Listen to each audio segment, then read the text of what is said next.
Bonjour mes amis, Nicolas Sierrapica aujourd'hui pour répondre à une question simple. Quand et comment t'es-tu converti? À tout de suite.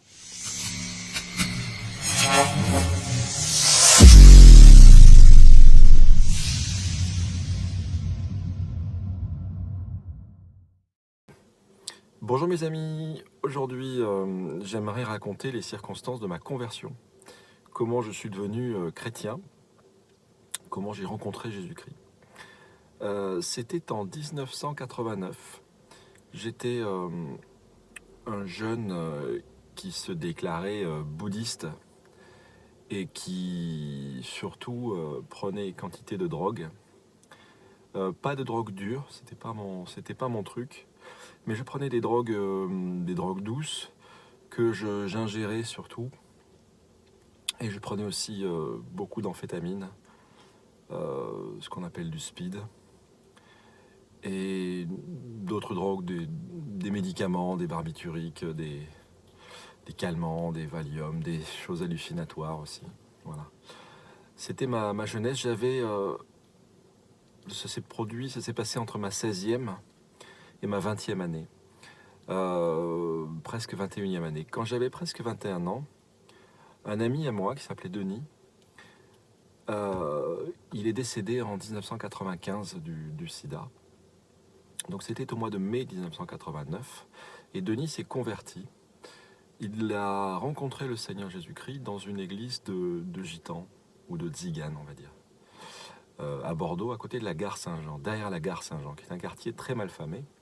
Et Denis c'était un garçon qui était beaucoup dans le vol et dans les drogues dures. Et c'était mon ami, une relation, mais un ami aussi, parce que nous avions beaucoup de relations en commun. Et Denis, depuis le mois de mai 89, me parlait sans arrêt, me disait « Nico, il faut que tu rencontres Jésus, etc. » Et il me saoulait vraiment. Il me cassait les oreilles. Et un jour de septembre 89, Denis, qui passait son temps à parler de Jésus à tout le monde, sans grand résultat, a demandé à Dieu la chose suivante: que ce soit ton Saint-Esprit qui convainque. Et moi, je ne veux plus rien faire. Et un soir donc de septembre 89, je crois que c'était un vendredi, ce cher Denis me croise dans le quartier Saint-Michel à Bordeaux et me dit « Nico, qu'est-ce que tu fais ?» Je dis « Je vais acheter de la drogue », comme on appelait ça faire un plan. Et donc j'allais acheter mon hashish, j'avais une pile de billets, parce que j'achetais la drogue, je dealais, quoi, en fait, j'étais un revendeur, tout en étant étudiant. Je vous laisse imaginer les études que j'ai pu faire, la profondeur et la qualité du travail que je fournissais à l'époque. Je vous laisse imaginer. Ce jour-là, j'avais pris aucune drogue et j'avais dû peut-être boire 2-3 bières, quelque chose comme ça, vraiment quelque chose de très, très léger. Et Denis me croise dans la rue. « Nico, qu'est-ce que tu fais ?» Je vais acheter ma drogue. Et il me dit « Écoute, viens avec moi. » Il m'amène à Saint-Michel, donc le quartier Saint-Michel, si vous avez la chance de connaître. Il y a une église, une cathédrale qui n'a jamais été finie, qui date du XIIe siècle. Il devait à l'origine y avoir 2 clochers, et il y en a un seul qui a été réalisé parce que ça coûtait beaucoup d'argent. Il a fallu surtout déboiser. Il fallait beaucoup d'arbres pour construire ces cathédrales. Et il n'y en a qu'une seule qui a été faite sur les 2, et elle n'a jamais été finie, donc elle est à l'extérieur et elle est en plein vent. On peut y aller, c'est un peu comme un hall. Et donc on va dans cette flèche en plein vent, et Denis me dit « Écoute Nicolas, tu vas répéter après moi une prière. » Je vous rappelle que moi j'étais bouddhiste. Donc Denis me fait répéter cette prière. Donc voilà, Seigneur Jésus, je t'invite à rentrer dans mon cœur, etc. Mais alors un truc que j'ai répété sans aucune conviction. Ensuite il me dit « Bon, qu'est-ce que tu fais maintenant ?» Je dis « Je sais pas, tu fais quoi toi ?» Il me dit « Moi je vais à la salle des gitans, il y a une réunion de prière. Tu viens avec moi ?» Je dis « Ok. » Donc on marche dans le quartier de Saint-Michel jusqu'à la gare Saint-Jean. Et là je croise Mohamed, mon copain. Il me dit « Nico, t'as pas une clope ?» Je me rappelle, je m'en souviens comme si c'était hier, c'était il y a 29 ans, vous imaginez. Je lui donne mon paquet de cigarettes et mon briquet. Et je lui dis, tiens, moi j'en aurais plus besoin. Un truc vraiment... Et je dis à Denis, mais tu m'as hypnotisé, c'est quoi ce truc? Je me sens tout bizarre. Il m'amène à la salle. Et Denis, c'est un garçon particulier, pour ceux qui l'ont connu. Je salue son épouse, sa veuve, Corinne. Euh, il avait de gros problèmes avec son passé, et donc, comme je lui rappelais son passé, il avait des luttes, etc.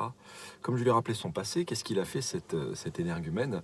Il me lâche dans la salle, sur une rangée de chaises, et lui, il va s'asseoir de l'autre côté.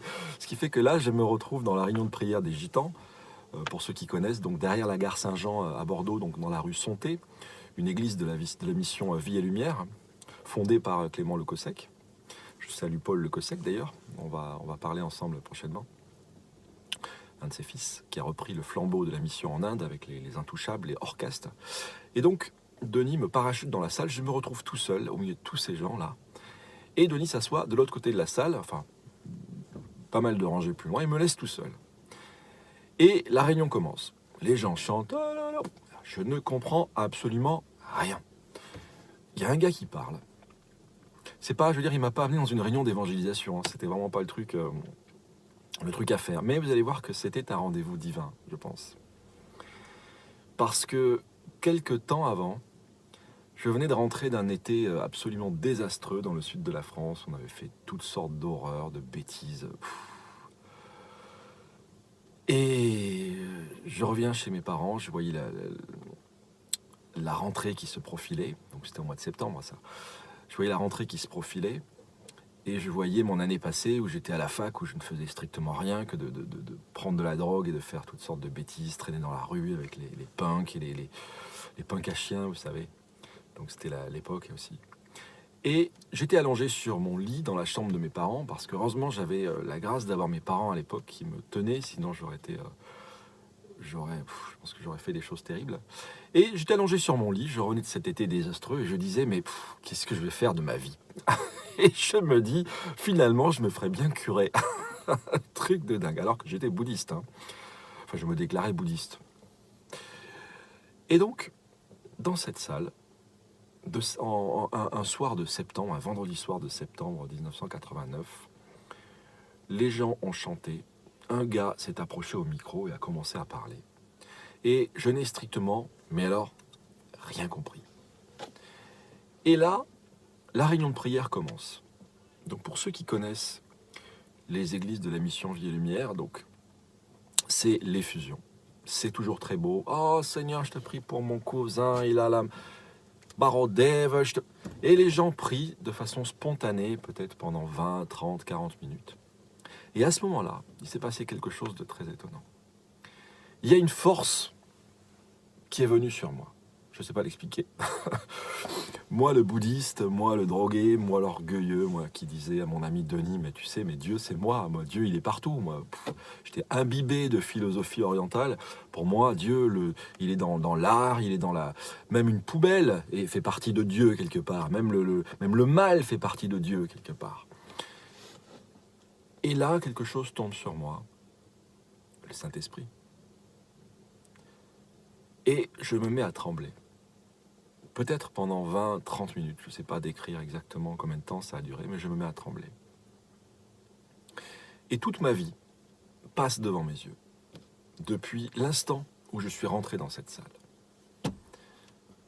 jusqu'à mes souvenirs les plus anciens. Toute ma vie passe devant mes yeux, et je commence à trembler.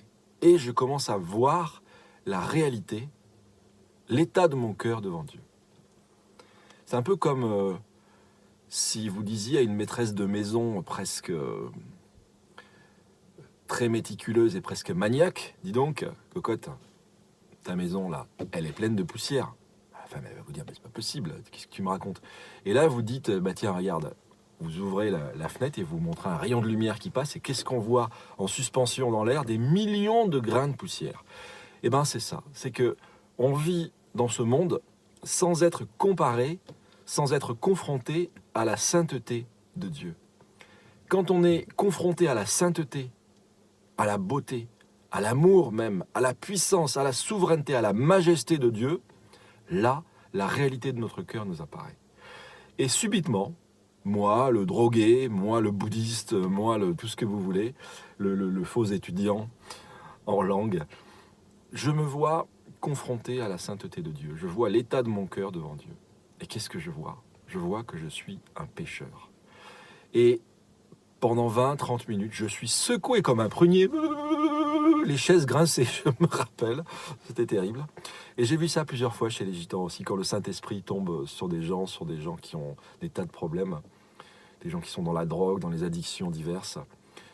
Vraiment une onction du Saint-Esprit qui vient et qui les saisit. Et là, je me souviens, je répétais juste ces mots. Jésus, lave-moi, Jésus, lave-moi, Jésus, lave-moi. Et je tremble, et je tremble, et je tremble. À la fin de la réunion, Denis m'amène voir un pasteur. C'était le Johnny. Bon, un pasteur, il m'impose les mains. Je lui dis, mais écoutez, moi, mon chakra est décalé, je suis pas bien. J'étais vraiment dans les religions orientales. J'ai absolument rien compris à ce qui m'est arrivé. Et le gars m'impose les mains. Ouais, Seigneur Jésus, tu le bénis, tout ça. Bien. Denis et ses amis, d'anciens drogués aussi, me ramènent en voiture chez mes parents. Ils me déposent à côté. Et ils me disent, au moment de descendre de la voiture, ils disent, Nico, si t'es attaqué la nuit, tu chasses au nom de Jésus. Qu'est-ce que ça peut bien vouloir dire? Ils m'ont rien dit d'autre. Ils m'ont dit juste, si t'es attaqué au nom de Jésus, tu chasses au nom de Jésus la nuit. Très bien, bon, je rentre chez moi, chez mes parents, et je m'endors. Et là, purée, un truc, en pleine nuit, ce qu'on appelle une attaque. Je fais un rêve. Dans ce rêve, bon, je vous passe les détails, il se passe pas mal de choses. Et dans ce rêve, un homme assis sur une chaise. Je sais que c'est le diable. Un homme assis sur une chaise dans l'ombre penche son visage qui sort de l'ombre. Il a une espèce de petite moustache fine. Je ne sais pas pourquoi, dans mon esprit, je le représentais comme ça. J'étais vraiment très imbibé de drogue, de pensée orientale à l'époque. Donc, vous savez, pas dire que c'est le Seigneur. Hein, même ce qui s'est passé après, non, je ne peux pas dire que c'est le Seigneur. Et donc, cet homme sort son visage de l'ombre et me dit, Nicolas, tu veux savoir ce que c'est que l'homme? Je dis, bah oui. Il me dit, bah regarde. Et donc, visiblement, il faut que je regarde son visage. Et pour ceux d'entre vous qui ont vu le film avec Harrison Ford, Les Aventuriers de l'Arche perdue, vous savez, l'épisode où il est attaché au mât et où il y a la mort qui passe, qui sort du coffre sacré des Hébreux, l'Arche d'Alliance. Et donc, il ne faut pas regarder la mort en face. Enfin, il ne faut pas regarder parce qu'en fait, ce sont des femmes qui sont très belles, des espèces d'esprits qui sortent comme ça, des volutes de fumée ou de flammes, on ne sait pas trop. Et si vous les regardez, ça se transforme en tête de mort et ça vous happe et ça vous détruit. Et ben moi, c'est ça qui m'arrive. Je regarde cet homme et son visage se transforme en une tête de mort. Et je suis aspiré dans quelque chose de absolument abominable. C'était tout en moi. C'était la damnation, c'était l'enfer. En fait, je glissais dans un espèce de tunnel sans fond et j'entendais, je ne sais pas si c'était dans les parois ou quoi, des millions de hurlements, de damnés, c'était ignoble. Et j'étais moi-même damné, c'était dans mes entrailles, je me déchirais et j'étais partie prenante de ça, de l'enfer, j'étais damné. C'est vraiment particulier. Et je me réveille, le cœur battant à 200 km/h comme ça. Et je me rappelle la leçon de mes amis. Au nom de Jésus, au nom de Jésus, au nom de Jésus. Donc je me rappelle, j'étais terrorisé. Pendant une partie de la nuit, voilà, j'ai répété au nom de Jésus, au nom de Jésus, au nom de Jésus. Et j'avais toutes sortes de visions apocalyptiques. Bon, vous savez, quand on sort de la drogue, faut vraiment pas prêter trop attention à ce que notre psychisme va percevoir des réalités spirituelles parce qu'il est vraiment très pollué. Quoi qu'il en soit, de ce jour-là, à compter de ce jour, je n'ai plus jamais pris aucune drogue. Un peu comme disait Blaise Pascal, vous savez, il y a dans le cœur de l'homme un vide en forme de Dieu. Eh bien moi, à compter de ce jour-là, je n'ai plus jamais pris aucune drogue. Je n'ai plus jamais éprouvé le besoin de prendre aucune drogue.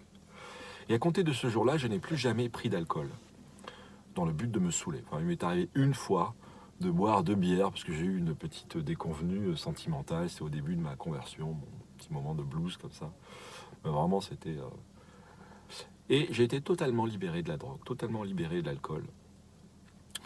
J'ai pas été libéré de la cigarette de suite. J'ai mis plusieurs mois pour en être libéré.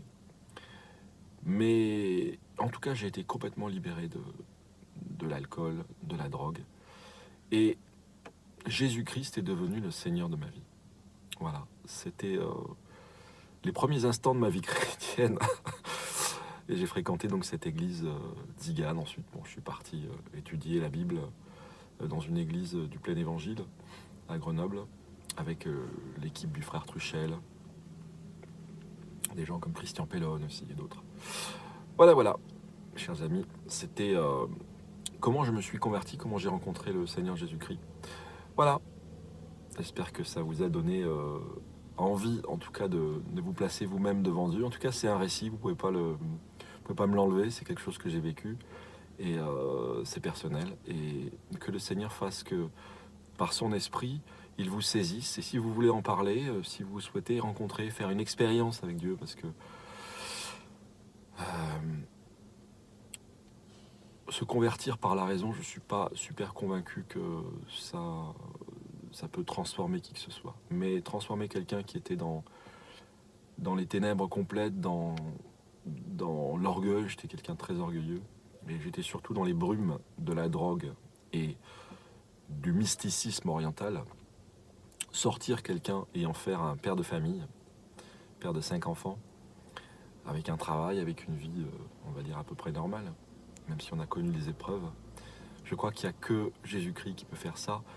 Et si j'avais rencontré une religion, si j'avais adhéré à une philosophie, je ne pense pas que ça aurait tenu aussi longtemps. Donc ces faits se sont produits il y a 29 ans. Vous imaginez ? Depuis 29 ans, je n'ai jamais remis cette foi en question. Bien sûr, j'ai eu des doutes, bien sûr, j'ai eu des moments où elle a été mise à l'épreuve, notamment à cause justement des épreuves de la vie. Mais jamais je n'ai renié mon Seigneur Jésus-Christ. Je me suis engagé par les eaux du baptême, comme la Bible le dit. Croyez, vous serez baptisés au nom du Seigneur Jésus. Et il a transformé ma vie, il a commencé graduellement à transformer ma vie. Il m'a donné son Saint-Esprit. Et depuis ce jour, j'ai toujours eu la force de surmonter toutes les épreuves qui ont été sur mon chemin, grâce à sa puissance. Et ma prière, c'est que vous puissiez faire la même expérience vous-même, de rencontres puissantes, impactantes avec Dieu, pour entrer dans une vie nouvelle, complètement nouvelle, loin de la religion, loin des techniques et des méthodes humaines, mais vraiment que Dieu vienne vous chercher. Et donc si vous voulez en parler, n'hésitez pas, contactez-moi en privé, sur YouTube, sur Facebook. Voilà mes amis, à bientôt.